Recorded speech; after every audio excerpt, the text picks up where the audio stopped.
So back to your sermon, something that really strikes me watching you is that you're not looking at a piece of paper. You're not, like I'm looking at questions here. You're not doing that. How do you put your sermons together, and then how do you execute that in such a seamless way? You know, I type out my sermons. I type them like I'm going to speak them. And then I take Friday and Saturday and I go over my notes, and most of that is committed to memory, or a big part of it is. So, you know, it's just God's given me a good memory. My mother always had a good memory, and so like today, by the third time I did it, you know, I was pretty right on. So I just feel it's important to me. You know, what I learned from my dad, Billy, editing all that footage and his sermons, he was more, you know, extemporaneous, and just he'd take a couple notes, and it was always good.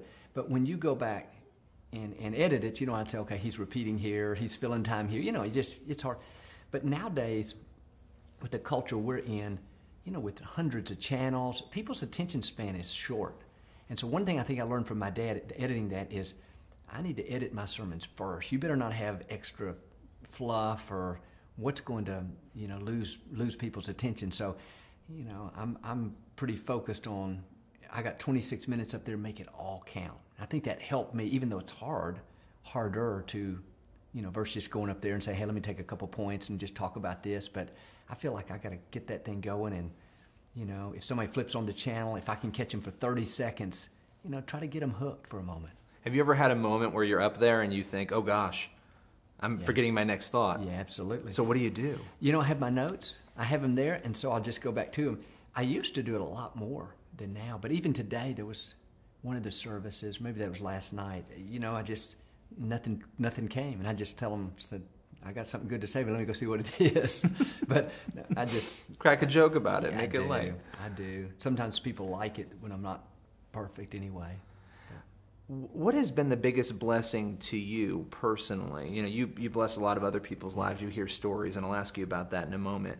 But for you, what has been the biggest blessing? I think the biggest blessing is being able to help people that you've never met. You know, when you have people come up to you, and, you know, I met 500 people a while ago, or maybe over the weekend at least, you know, just to realize you've impacted their lives. There's no feeling like that. There's no money that could, you know, that they could give you or somebody could pay you. It's just it's something I think on the inside of all of us. I think people have felt it when they've been good to somebody or somehow they've helped them. That's the greatest blessing of, you know what, I don't even know these people, and they come out and fill stadiums, and they feel like there's a connection, and, you know, they all have a story, not bragging on me, but Joel, somehow you helped me get through this, or you helped me. You know, it's very humbling and very rewarding. Are there one or two stories that have stuck with you that maybe you've heard over the years? Yeah, there's one that stuck with me. It was, I can tell it quickly, but I was at a book signing in Chicago, and there was a few hundred people in the line, and this lady came up, and she looked to be about, I'm guessing ages, maybe 60, and there was a young lady with her about 40, or maybe 50 and 30, and they were both weeping. I mean, the lady 50 and the girl 30, of course, I don't know what's going on. Well, that was a mother and daughter, and they had been at odds with each other for like 17 years or 13 years, some incredible amount of time. They both had been watching independently on television, and they showed up at the book signing, not even knowing that they both watched.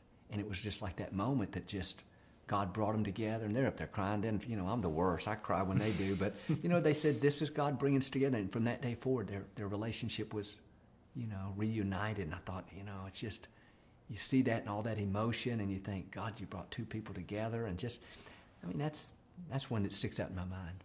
Is it ever overwhelming? I mean, just everything that's going on, emotionally, physically, just your life, the way that it is. Is it ever overwhelming for you? You know, it feels overwhelming or amazing in a good sense.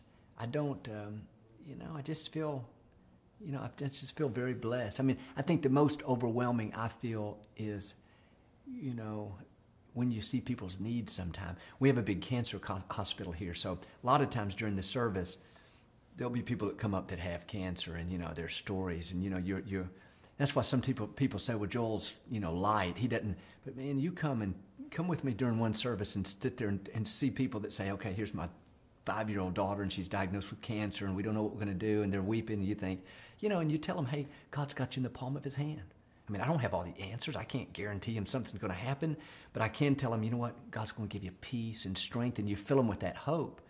And I mean, to me, that's when it can be overwhelming, because you think, man, I got a daughter, I got a son, I got a... You personalize it. Yeah. And you got, what I've learned is whether you're rich or poor or black or white, we all deal with issues. Relationships, health, finances. I mean, there was a very wealthy, well-to-do man here that I've known before. I mean, just down there just weeping. He's got all the money in the world, but you know what? He's got, his family pulling apart. And so it's just, I don't know how I got off on that, but it's just, that's when I feel overwhelmed. I think, wow, these are, when you feel the need. And even when I go to write my sermons, a lot of times I remember those people. I think, oh, here's who I'm talking to. And they're not all down and out, but you want to say, okay, come on, you can rise higher. God's got you in the palm of his hand. So my last question for you, let's say you have 30 seconds to deliver a message to people. What would you want that one message to be? Well, I would, first and foremost, that I would hope that they would receive Christ and have a relationship with him, their creator. And then my second thing would be to, know that God is, and maybe this has to come first, but know that God is for you. You're here for a purpose. You're a person of destiny. And it's easy to get stuck in a rut of life and just getting up and going to work. And a lot of people have lost their passion, their enthusiasm, and I think you got to, on a regular basis, say, you know what, I am here for a reason. Somebody needs what I have. Somebody needs my gifts. Somebody needs my love. Somebody needs my encouragement, and just to feel their sense of destiny. I think it ultimately ties into knowing Christ, knowing that God is for you. Well, thank you very much. It's been great. Thanks, Billy.